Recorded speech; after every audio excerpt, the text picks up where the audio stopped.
అండి chicken curry ఈసారి అయితే నేను ఈ పద్ధతిలో తయారు చేశాను. ఇలా తయారు చేస్తే మా పిల్లలకి చాలా నచ్చుతుందండి. అది ఎలాగా ఒకసారి చూడండి. దీనికి చాలా సింపుల్గా ఎక్కువ ఏమి శ్రమ పడక్కర్లేకుండా తయారు చేసుకోవచ్చు.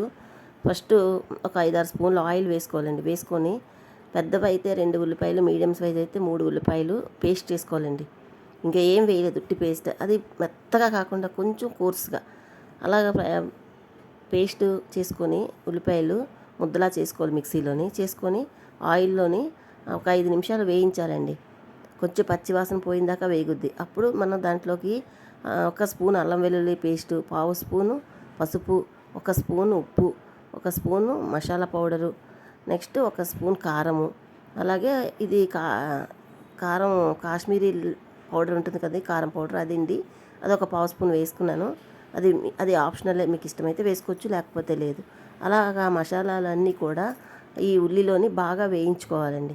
పచ్చివాసన పోయి కొంచెం మీకు సైడ్లో చిన్నగా ఆయిల్ వదులుతుంది, అంతవరకు కొంచెం వేయించుకోవాలి. అలా వేయించుకున్న దాంట్లోని చూసారా చక్కగా వేగింది. ఇలా వేగడానికి నాకు ఒక 15 నిమిషాలు పట్టిందండి.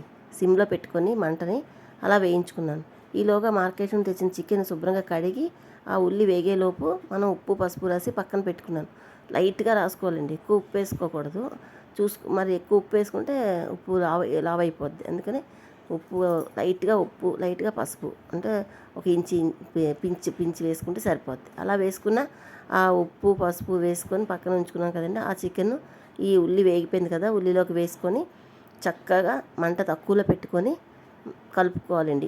మసాలా అంతా కూడా ఈ చికెన్ ముక్కలకి పట్టేటట్టుగా కలుపుకోవాలి. అలా కలుపుకున్న తర్వాత మూత పెట్టుకొని మధ్య మధ్యలో కలుపుకుంటూ ఒక 10-15 నిమిషాలుకి వేయించుకుంటే చికెన్లో నుంచి వాటర్ అంతా ఊరి చికెన్ చాలా సాఫ్ట్గా కుక్ అవుద్దండి.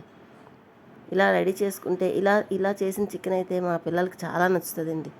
టేస్ట్గా ఉంటుంది. అంటే ఉల్లి మసాలా తక్కువ ఉంటుంది, ముక్కలు ఎక్కువగా ఉంటాయి కనుక రైస్లోకి, చపాతీలోకి, దేంట్లోకైనా ఇది చాలా బాగుంటుందండి. ప్లెయిన్ పులావ్ చేస్తాం కదండి, ఆ పులావ్లో కూడా ఇది చాలా బాగుంటుంది. ఇలా తయారు చేసుకొని చక్కగా 2 నిమిషాలకు ఒకసారి మూతను తీసి మధ్య మధ్యలో కలుపుకుంటూ మనం చికెన్ అంతా వేయించుకోవాలండి. చాలా తరచుగా మనం చికెన్ తయారు చేసుకుంటాం కనుక మనం ఒక్కొక్కసారి ఒక్కొక్క పద్ధతిలో చేసుకుంటే బోరింగ్గా అనిపించదు. నేనైతే చాలా రకాలుగా చికెన్ వండుతానండి. దాంట్లో ఈ స్టైల్ అంటే కొంచెం ఎక్కువ ఇష్టపడతారు. కారం తక్కువ, ఘాటు తక్కువ ఉంటుంది, పిల్లలకి చాలా నచ్చుతుందండి. ఇలా చూసారా 10-15 నిమిషాలకి ఇలా రెడీ అవుతుంది చికెన్. సాఫ్ట్గా చక్కగా చికెన్లోంచి వాటర్ ఊరి చికెన్ 50% ఇక్కడే కుక్ అయిపోద్దండి. ఎక్కువ ఏమి వేయక్కర్లేదు, చాలా ఫాస్ట్గా తయారు చేసుకోవచ్చు. మనకు చేయవలసిందల్లా 2 కానీ 3 కానీ మీడియం సైజు ఉల్లిపాయలు పేస్ట్ చేసుకుంటే చికెన్ చాలా ఫాస్ట్గా తయారు చేసుకోవచ్చు. దాంట్లోకి ఒక 100 ml అండి, ఎక్కువ అవసరం లేదు. కొద్దిగా వాటర్ వేసుకొని మొత్తం చికెన్ అంతా బాగా కలిపి మూత పెట్టుకుంటే మనకి ఒక 10 నిమిషాలు అలా పక్కన వదిలేసాం అనుకోండి, చక్కగా కుక్ అయిపోద్ది. చాలా టేస్ట్గా ఉంటుంది కూడా. ఇలా ఇదొక రకమైన పద్ధతి. ఒక్కొక్కసారి ఒక్కొక్క స్టైల్లో తయారు చేస్తాను. ఇదొక పద్ధతిలోని రెడీ చేస్తాను.